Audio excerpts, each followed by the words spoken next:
This is Mwangaza Prime News with Daisy Paul.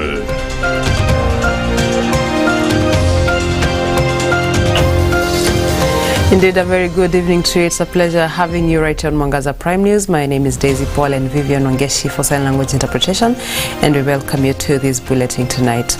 Our President William Ruto has said that the government is rolling out bold and strategic initiatives to tackle Kenya's bulging youth and unemployment crisis. And speaking during the International Youth Day celebrations in Kakamega County today, he cited that affordable housing program, construction of modern markets, labor mobility, digital economy, climate works, business support, and access to credit and grants are some of the initiatives expanding opportunities for young people.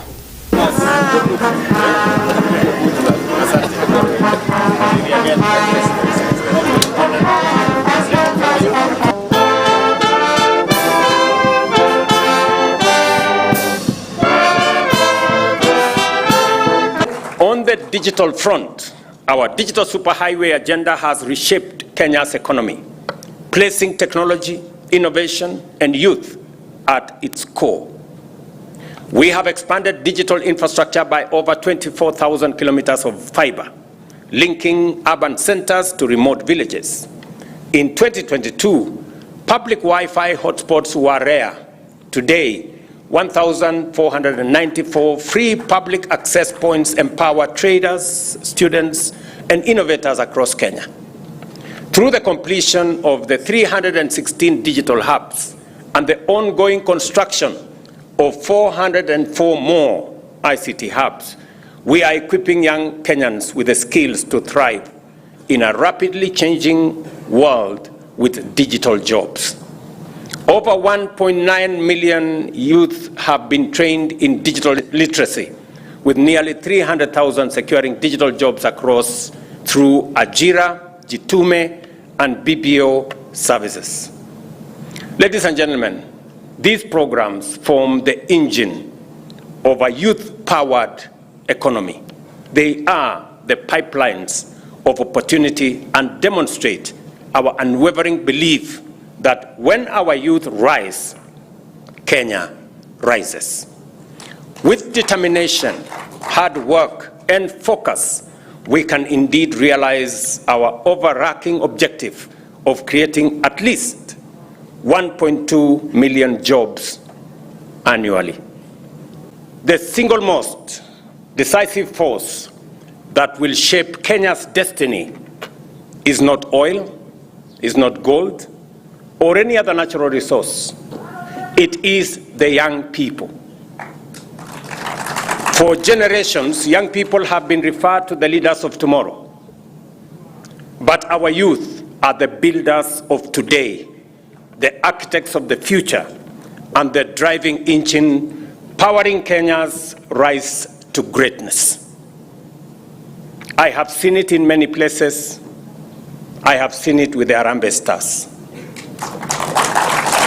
That is why I am deeply honored to be here in Kakamega County to celebrate the energy, the creativity, and the resilience of our young people, and to harness and amplify their immense contribution to our bold national transformation agenda.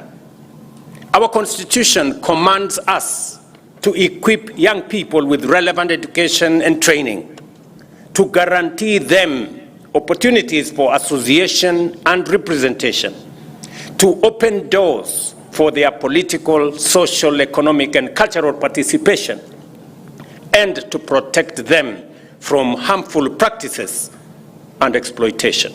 Most of the challenges that our young people have been facing are historical. Your leadership has created an enabling environment to provide strategic solutions and opportunities for the youth of our country.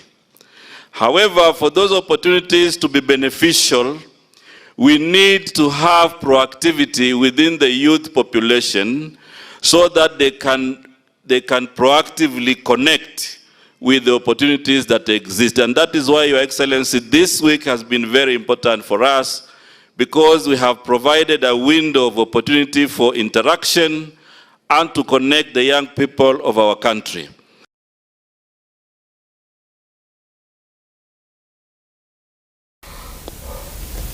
Deputy President Kithure Kindiki has assured that the government is committed to accelerating the roads, electricity, housing, markets, health and education projects in northern Kenya to achieve the objective of inclusivity and affirmative action. Kindiki had met members of parliament representing constituencies in the northern Kenya counties of Mandera, Wajir and Garissa to track progress of government programs and projects in their areas of representation. William Ruto decided on the first year to bring universal health care, and the politics, the litigation, the resistance, the noise, was just too loud.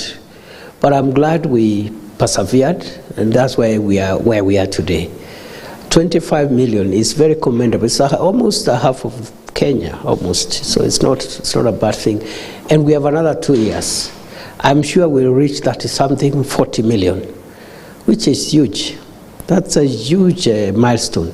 So the debate today is on perfecting the health cover, making it perfect. We are on course with the health project. The health program is on course. Right now, half of Kenya has a medical cover. And I think Waziri Duale has put new energy in that ministry. We now are 25.4 million this morning of the people of Kenya who have a card. The discussion now is, and every day about 50,000 new Kenyans, 60,000, 70,000. On weekends it comes to around 30, 40,000 are enrolling. So my take is that by the time we go to the election, we'll have nearly 35, 40 million Kenyans with a medical cover. That's not a small measure. We also are on course with a roads program. Our roads program had stalled, but now we've come with an innovative financing model to sustain road construction for the remainder of this term and beyond. Through the securitization model, contractors who had abandoned road construction sites 6 years ago, they have now started going back. So I hope that model will help us expedite the northern Kenya roads, especially the Lamu, Ijara, Garissa, that Lapset corridor, Isiolo, and of course the famous road, the President's Road. The completion of that road will be a game changer, not for northern Kenya, for Kenya as a whole. The government has strongly warned procurement officials in various government institutions to consider the e-government procurement system to bring transparency. According to the Principal Secretary in the Ministry of Investment and Asset Management, Cyril Wagunda, the system aims to bring balance and combat corruption in the sector.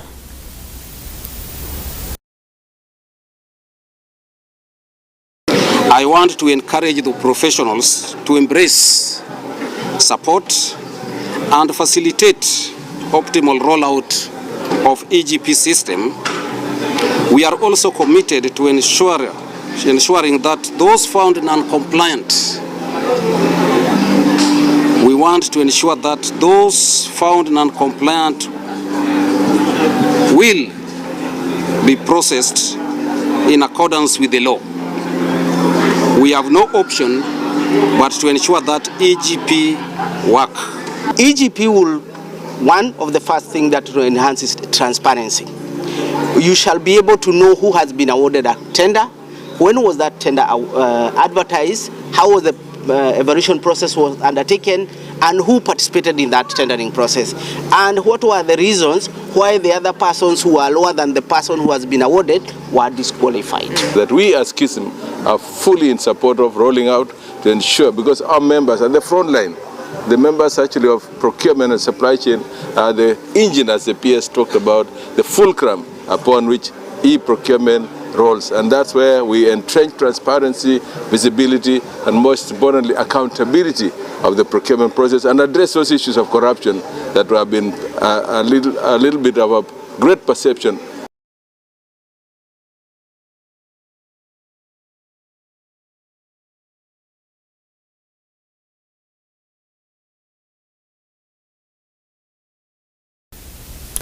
The Council of Governors Health Committee Chairperson Muthomi Njoke is calling for a review of how resources meant for health are shared between the two levels of government, insisting a larger percentage of the budget appropriated at Parliament should go to the devolved units. Njoke was speaking in Homa Bay County in a devolution conference that has kicked off today and runs to 15th August. It is not a secret that there is competition for resources between the two levels of government in all ministries, not just health. Because the Minister of Health headquarters, which is headed by the Cabinet Secretary, and of course by extension the Executive, also have roles to play. They feel they need to coordinate health, not just by delivering policy. They also need to be involved in changing the lives of the people. And therefore, services that are meant to be delivered by the county government, sometimes you find them being duplicated. And of course, that poses a challenge because the resources can never be enough. And therefore, we still feel a lot of resources are left at the national level in the ministries, where you find a ministry could be having a budget that is 2 times for a particular ministry, like health, 2 times the combined budget for all the counties for health. The Minister of Health is supposed to be coordinating policy, supposed to be ensuring the enforced standards, and they also have training. Why do we still have hospitals being still built in the counties from MOH? Why do we still have equipment delivered from MOH to the county? Why do we still have an ambulance being delivered from the ministry to the counties? Can the county government not be able to procure an ambulance? I still feel devolution is very young, and the national level of government has never really let go the devolved units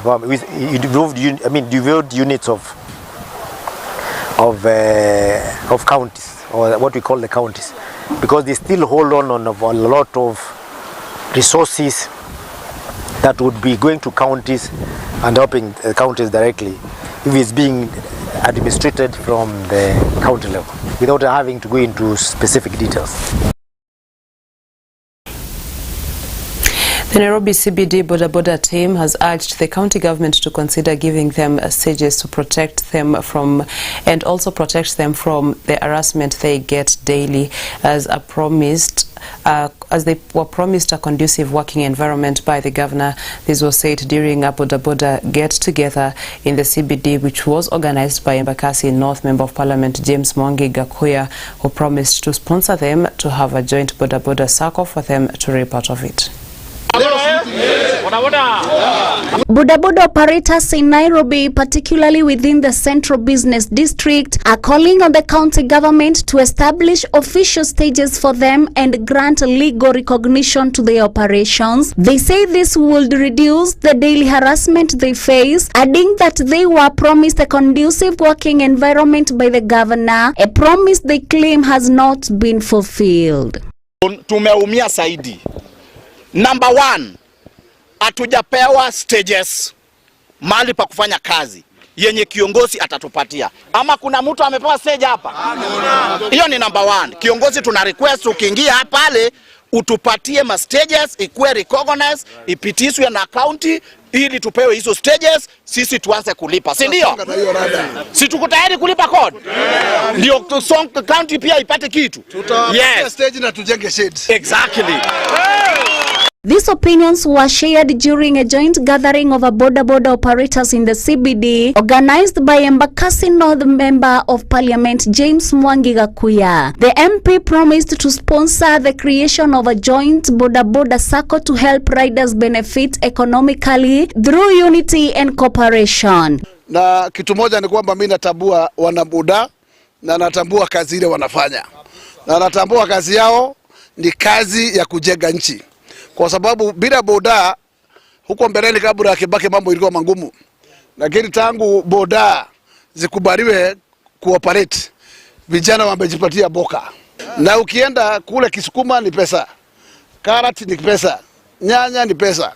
Kwa hivyo sisi ni watu tofauti na ni lazima tuheshimu kazi na mtu tunaheshimu hali anatafuta boka yake kwa sababu yeye ulisha familia yake na barabara hiyo.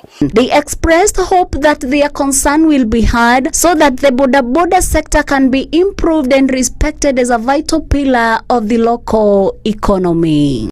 Tunaomba ufufue hizi sako. Manake sako ndi itafanya sisi kama watu wa bodaboda tutajijenga. Sako ikuwe sako legit, isikuwe sako za kupora watu pesa. Utengeneze committee kuangalia hizi SACCOs, ikuwe sako yenye member akisave pesa yake pale, pesa yake ikusave, wanaweza anza kujiendelea, kununua bike ama kununua matatu ili wakuwe watu yenye wameendelea. Si ndio wazee? Tunataka ufinance hizi sako zetu ndio hata sisi tukue landlord. Si ndio wazee? Tusikue tunalipa nyumba miaka na miaka nenda miaka rudi. Si ni sawa wazee? Reporting for Mwangaza TV Prime News, I'm Evelyn Wangari. Thank you, Evelyn Wangari, for that report that now allows us to take a short commercial breather, but don't go far. We are coming back with more.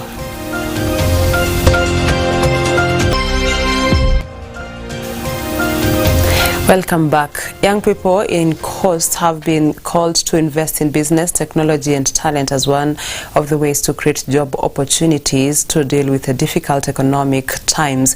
And speaking at the World Youth Day celebration held in Tononoka, Mombasa, Chief Officer for Youth, Gender and Sports in Mombasa County, Juma Goshi, and the Executive Officer, Department of Tourism, Agriculture and Trade, Hamisi Kurichwa, have mentioned the problem of unemployment as one that can be solved through the cooperation of stakeholders, youth and county governments in creating jobs at the grassroots.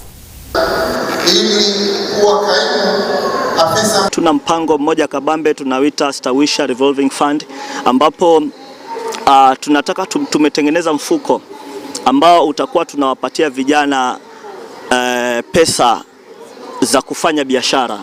Tunaona kwamba MSMEs, small micro and medium enterprise, ndio zimeshikilia uchumi wa Kenya. Takwimu zinaonyesha kwamba 83% ya wafanyikazi wa Kenya wanatokana na biashara ndogo ndogo. Tumealika wahadhiri mbalimbali wenye taaluma kutoka katika fani mbalimbali, fani za elimu, fani za mihadarati, fani za kiujasiriamali pamoja na fani za kujistawisha kiuchumi ili vijana wapate kupata nasaha na waweze kuelimika.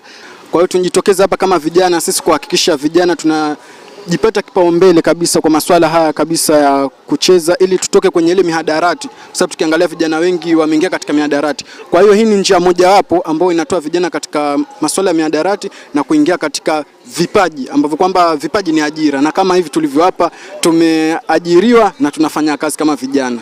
Kuna entrepreneurial skills ambapo kwamba kama gavana wetu amekuwa ameanzisha kutufunza kwenye makundi kadhaa ya vijana. So pesa hizi nikipata niko na entrepreneurial skills nyingi ambapo kama naweza kuanzisha biashara, kujitegemea mimi mwenyewe. Sio kila siku nikae nikilia nikisema I'm not being employed, I can only employ myself this time round.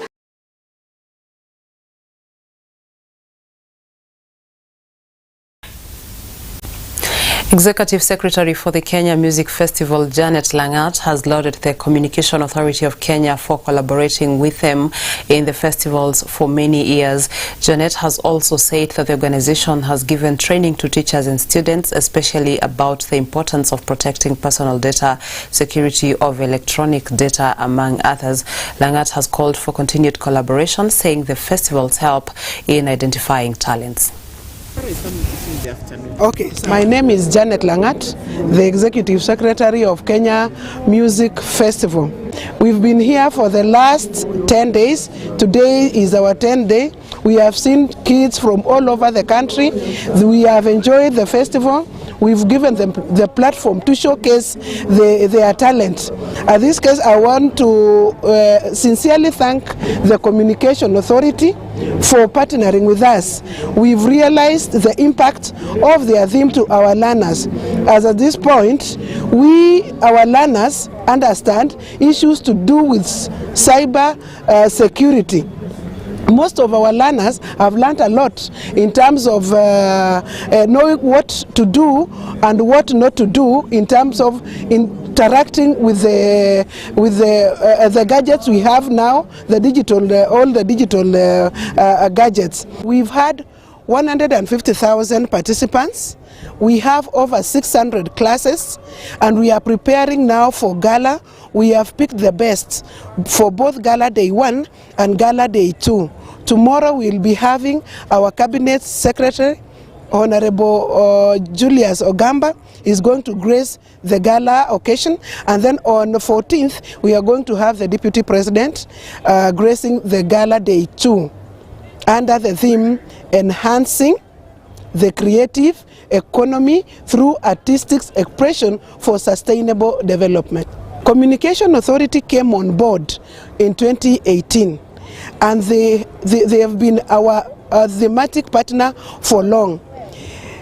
If you go down there and see where the learners are heading to, they head to the tent for Communication Authority, because this is what really resonates with what they are doing in class, with what they are doing at home. When you go home, you will realize that the children are interacting so much with their gadgets, the phones, the television, and you really don't know what they are accessing online. But Communication Authority have really stood to walk us through knowing what to do and what not to do in terms of using our phones. If you go to every school, every child will tell you, I know something about what to do and what not to do online. Together with the Office of the Data Protection. This in fact, I want to urge Communication Authority to enhance this partnership, because this is actually where every learner wants, and it also helps us as a ministry to guide our learners on what to, when they get online, what they need to check on. Remember, learning now is going so digital.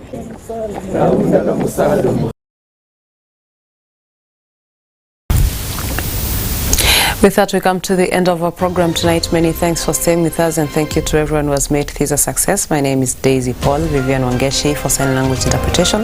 On behalf of the entire team, we're wishing you good night.